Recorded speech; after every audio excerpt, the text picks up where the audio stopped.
It's the day before Easter. Your parents have dressed you in pastels, combed your hair, and taken you to the mall where now you stand bored in a line longer than the ones at Disney.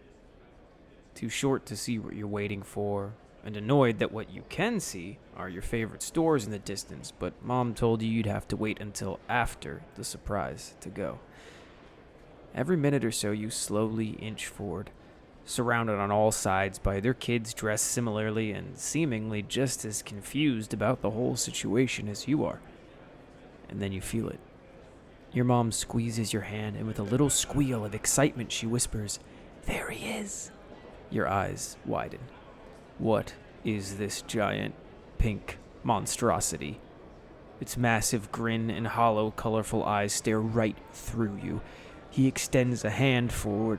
No, not a hand, a mitt, and it beckons you to join him on his massive wooden chair. Mom lets go of your hand, your throat tightens, and you decide this may be your only chance. You spin around and make a mad dash for the line of other kids. Maybe they won't catch you in a crowd. But you aren't fast enough. You feel an overly warm, furry arm grasp you around your middle and drag you back to the wooden chair, back into the gaze of the monster man-rabbit. You're helpless. The beast plants you down on his knee, and with a terribly jolly voice he says, "Smile, buddy." You feel the tears coming, and just as you look for Mom, start to wail.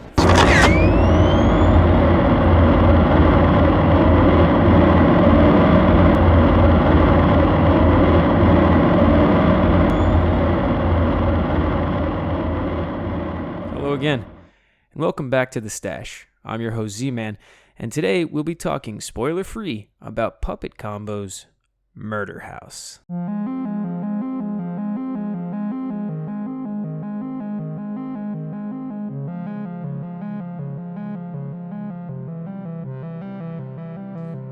Murder House makes no bones about exactly what it is. A bloody love letter to 80s slasher movies, and oh man does it deliver. But before I go on, if that's not an aesthetic you enjoy, this probably isn't the game for you. But stick with me, and maybe I can change your mind. Right off the bat, I have to mention the attention to detail in the overall design scheme of the game. Everything in this game is portrayed in a way that aims to make you feel like you're watching a horror movie on a VHS tape, from the company logo to the actual title screen of the game designed as box art. You can even switch different formats of film and what type of television you're supposedly watching on. It's absolutely nuts that they added this many options to evoke nostalgia in the player. They even have a way to switch to an overlay that makes it feel like you're playing on a clean PS1 if that's your style. For the record, this is the cleanest way to play and makes it easier to see, but I'm a massive fan of the grainy aesthetic, so I didn't personally play that way.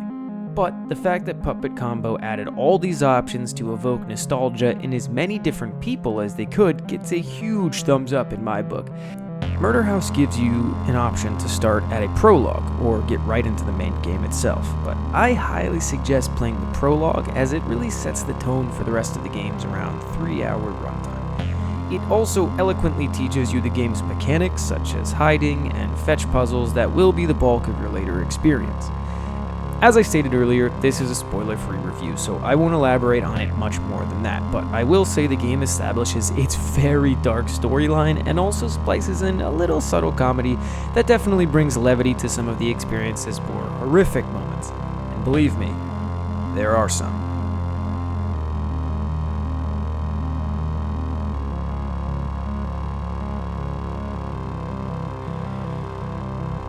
After the prologue, you're introduced to our main cast of characters, a film crew from Channel fucking 9, who have come to the house of the infamous Easter Ripper to film a special. You'll spend the first act of the game facilitating the filming in every way an unpaid intern would. Fetching bags, holding the boom mic, filming when necessary, and some other questionable moments for the sake of TV magic. However, as the day turns to night, the crew begin to disappear, and the realization sets in that something is very wrong, and you may not be alone after all.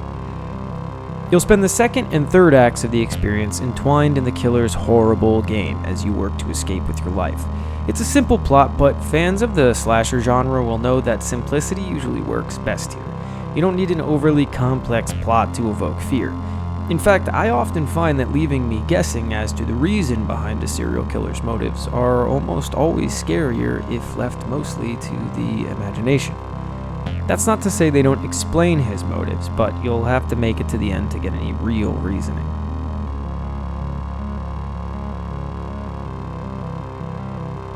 I will say that as I reach the third act, Murder House does really begin to show its teeth with some pretty dark themes. And while the first and second act have a healthy dose of comedy to lighten up some situations, the game does kick the gore factor up a lot here, which I personally thought was a lot of fun, but it may be a bit brutal for the squeamish. However, remember, it is still done in the style of a PS1 game, so though it's not like sitting through a death scene in Friday the 13th, it does invoke a lot of the gruesome moments fans of the slasher genre have come to love.